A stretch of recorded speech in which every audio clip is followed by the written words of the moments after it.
Hey everyone, this is Parlay22 and welcome back to another episode of my game collection.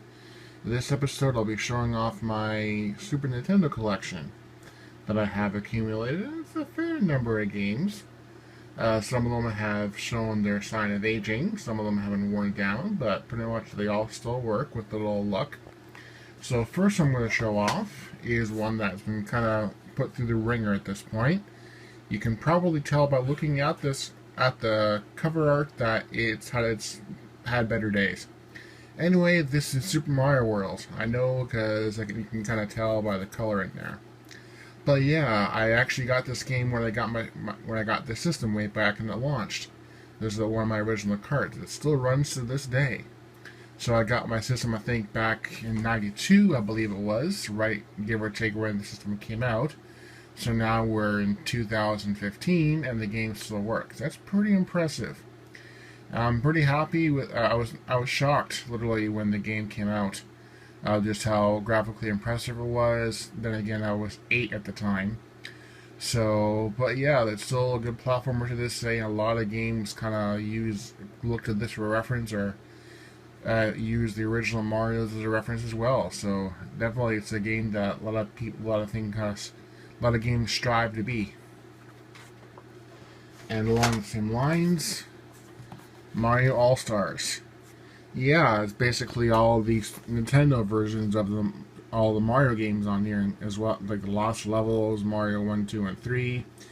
Unfortunately, I don't have the cart that has Mario World included in the cart. That game is a bit more rare to find. I had an opportunity to find it at one of my local stores, but unfortunately they went under, so that opportunity is out the window.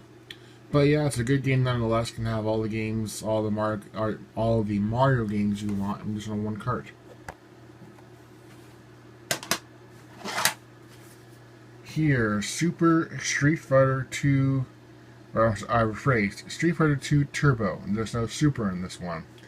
Yeah, basically it's the same thing as Street Fighter 2. It's just that you actually now can play as the 4 bosses. Balrog, Vega,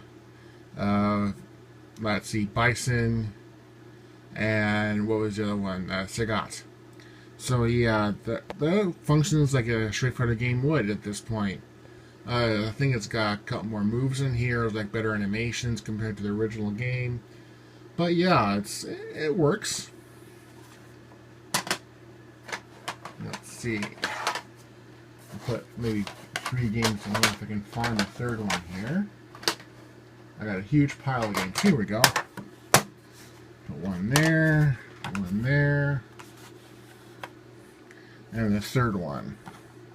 Yes, the Donkey Kong set. Donkey Kong 1, Donkey Kong 2, Donkey Kong 3. So Donkey Kong Country 1, 2, and 3.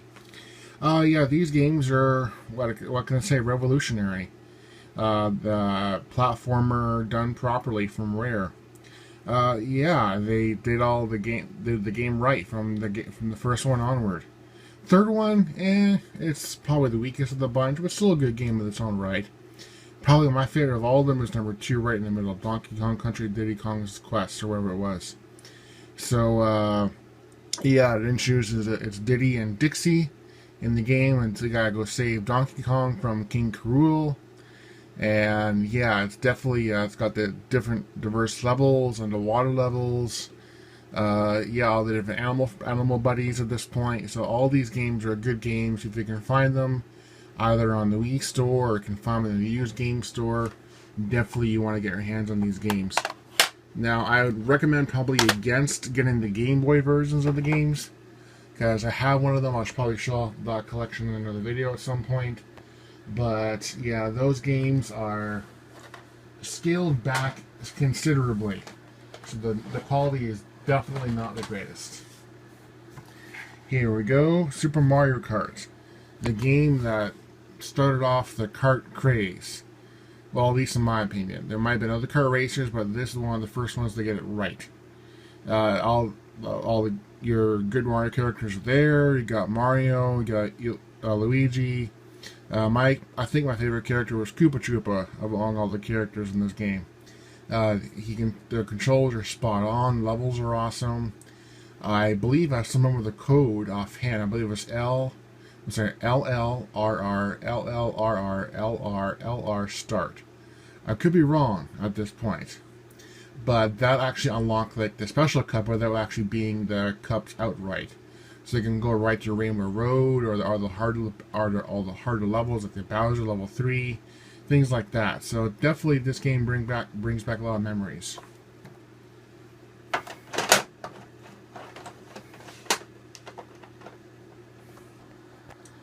Next, let's show off these 3. Final Fantasy II, Final Fantasy III, and Final Fantasy Mystic Quest. Yes, I'm pretty much the Final Fantasy nuts for the original Super Nintendo. Had that game first, that game second, that game third in my collection.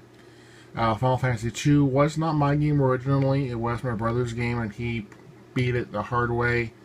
He maxed everything out, like he got level 99 all the characters at this point, so he went nuts playing it. He maxed out the timer, just grinding out on the original Super Nintendo. He went nuts back in the day. Game still works, although it's kind of somewhat broken. Long story short is, when I was playing it, I'm still in the basement of the same house I'm living in now. I had an old school TV, had my Super Nintendo hooked up to it, and this was like back in like 97, 98 range. So before 2000 even. I was playing it in the basement, and there's a couch in front of the TV, concrete floor. Let's just say I was playing with the short controller. The cable was short because it was a turbo controller at the time. And my sister was walking on by, and she happened to trip over the cord. The system fell on the floor, thankfully on top of a pillow, so the system didn't actually hit the concrete. But I was actually playing the game at the time, and I was flying the airship. The game did not turn off. The game didn't stop. It still kept going. But when I was flying the airship, all the land below me disappeared as I was flying over it. Like it just turned to ocean. So, yeah, it kind of disappeared. So I had to turn the game off and back on again. And ever since that point, the first save file, like there's 4 slots, the first slot doesn't work anymore now at this point. Ever since that day. You can save in slot 2, 3, and 4, but if you try and save in the first slot, it is shot. So I think something's wrong with the cart there. Although the game itself being, 23 years old now, it's definitely had its day, and it could just be the cart failing. Final Fantasy III, what can I say? It's one of my favorite games of all time. And I'm playing its modded version right now on this channel. Just check it out if you guys are interested. That Return of the Dark Sorcerer, but the original is really tough to beat. I got a lot of the versions of it. I got this one. I got the PS1 compilation. I got the Game Boy version, although that's probably the lesser of them all, although it does have the bonus dungeons on it. I got the iOS version at this point, so maybe, who knows, we'll make a Steam version to get on the PC at some point. You never know. But if you can get your hands on that game, get it. That's all I'm going to say at this point. Mystic Quest, it has its place in the Final Fantasy history. It's definitely, one could consider that game to be a beginner's Final Fantasy, but it does have its own element of strategy in the game as well. And it's basically 2 characters you control in your party, save the world, yada yada yada, same premise. But it has its uniqueness. The soundtrack at this point is awesome. Look up on YouTube Final Fantasy Mystic Quest soundtrack or Mystic Quest OST, and you'll be amazed. Battle music, the level music, the final area music, it's all stellar, and I'm actually highly considering putting this game on as my next Let's Play after Final Fantasy III is done.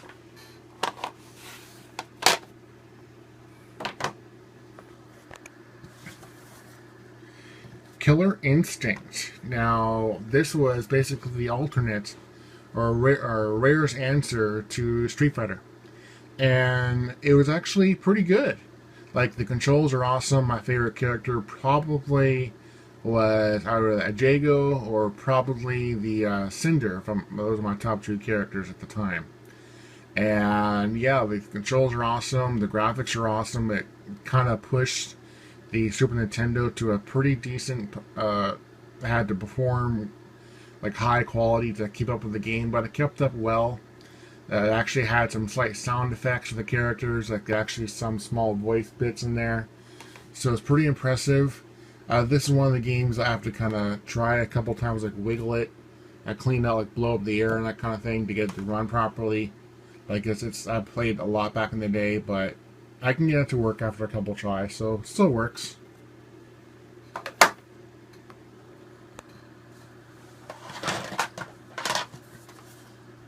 Star Fox, definitely one of the pioneers, and like the polygons and all that. Mode 7 had the FX chip on it, so it's definitely one of the games that the Super Nintendo doesn't have the extra built-in capability for, so it has the extra chip built in the card itself, so it can actually keep up with the game and display it properly. I gotta love the quotes at this point. I love the 64 versions as well. Well, the characters Peppy, Falco, and what was that frog name? I forget his name now. Slippy. So yeah, your team are flying R-Wings and all that, trying to save the world against Andross. And it really is a cool game. They had like a sequel coming out, but it was canned. I forget the reason why. You can probably find online screenshots or people playing it, or maybe the copy of the game. I'm not gonna mention where to get it because that's kind of not on the up and up, technically speaking. So I'm not gonna say more than that. But definitely, Star Fox is an awesome game.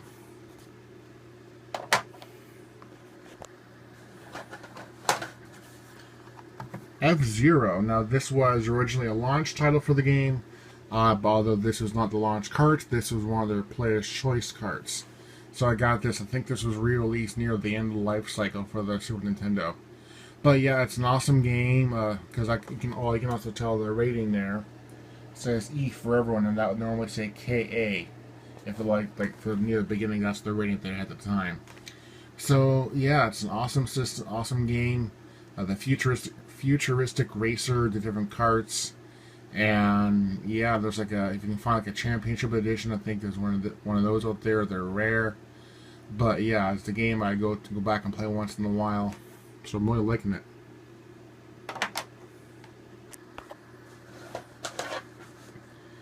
This one is Boxing Legends of the Ring. I really haven't played, to be perfectly honest, much of this game at all, as I acquired it as part of a trade. I actually got rid of the game a couple months back to one of my friends because he has one of those Retron consoles, and he kind of got into the craze, and he wanted all this Super Nintendo games he can get. So I got a couple of games. I traded away one of my games. I really didn't play much. That Super Black Bass, a fishing game. I'm not sure why he wanted it, but okay. But I got a boxing game in place of it. I played it once or twice. It works. It's a good game. Not much else I can say about that, really. The original Street Fighter 2 for the Super Nintendo. Oh man, me and my brothers have plenty of memories playing this game. Oh man, many hours are spent on this system, on this game. I learned how to perfect Ken's fireball, the uppercuts, and all those moves he had. He's my favorite character, by the way. Ken, then Ryu, then probably Blanca. Those are my top 3 characters if I had to pick 3. This game is one of the ones that barely works at this point now. Maybe 1 out of 10 times it works and you turn it on, which unfortunately sucks. But if I'm lucky, it still works. I gotta hurry it up here. I'm running out of memory on my phone. Battletoads, Double Dragon. That was an awesome game. They made this in a couple. They made this, I think, both on Nintendo, Super Nintendo, I think arcades, I think Genesis, if I'm not mistaken. I could be wrong. It's a good game. I think only ever beat it once. At this point, it's a really hard game. Like I think World 2 or Level 2 with the stupid carts or the racers. You gotta jump over the barrels and all that. Freaking annoying. But I definitely got the combos down. I definitely prefer the Lee brothers over the Battletoads, myself, personal opinion. But a lot of people I know like Battletoads, so all depends on preference. Doom. This is the neutered version of Doom on the Super Nintendo. Runs pretty well for what it is at this point, to be perfectly honest. Graphically, it's pretty blocky. They had to tone down the violence at this point, even though it's still rated M for mature, as you can tell there. But yeah, the blood's kind of reduced to almost nothing at this point. All the characters are extremely pixelated. Can't tell much of anything when they come even close to the enemies at this point. But yeah, for what it is, it works. They ported the game decently to the Super Nintendo. It's pretty impressive by itself. NHL 95, one of my best sports games I've ever had, in my opinion. Yeah, like myself, I'm a diehard Toronto Maple Leaf fan, even though we suck. At this point, I haven't won a cup since the 60s, since way before I was born.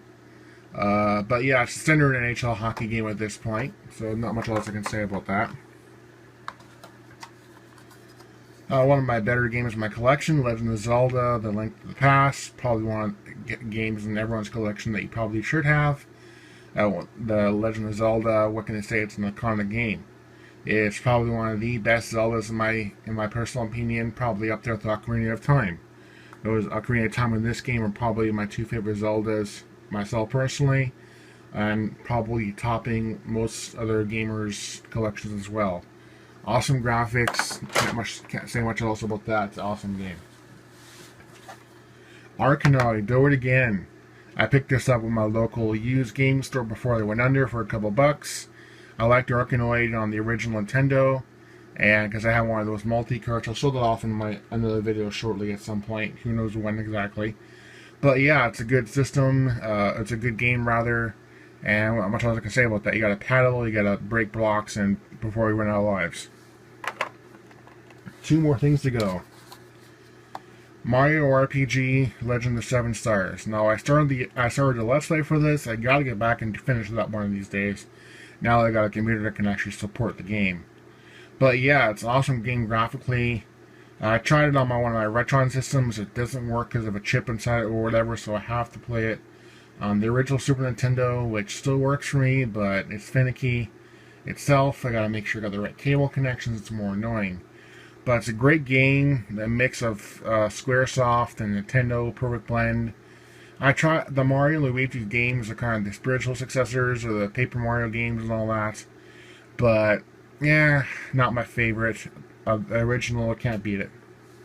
Pick it up, it's on the Wii store and different things, a lot of places to get it. Last but not least, not really a game, but more of an accessory. The Super Game Boy. It obviously allows you, as it says, allows you to plug in Game Boy games. You see Tetris is in there right now. Allows you to play Game Boy games on your Super Nintendo. Yeah, so you can toggle grayscale and full color if the game supports them. It's a really good game. Well, not a game. It's a good attachment, so you can add a lot of Game Boy library to your TV. Now, not all the games are compatible. Actually, it'll say on the screen, not compatible with the Super Game Boy unit if it doesn't work. So, but most of the games I got on the Game Boy are compatible, which I'll show off in another collection eventually at some point. But yeah, that's my collection of Super Nintendo games. That's all the games I got for Super. Another point, I gotta go over my Nintendo games. I go over my 64s. Couple other consoles I have, PSP and Vita and all those systems, and my main consoles themselves, all the downloaded games I got too. I'll show those off at some point. But yeah, with that, this is Barley 22 saying thanks for watching, guys. Let me know in the comments if you like my collection, any kind of games you guys have that are your favorite, things like that. So yeah, thanks for watching. See you guys around. Bye.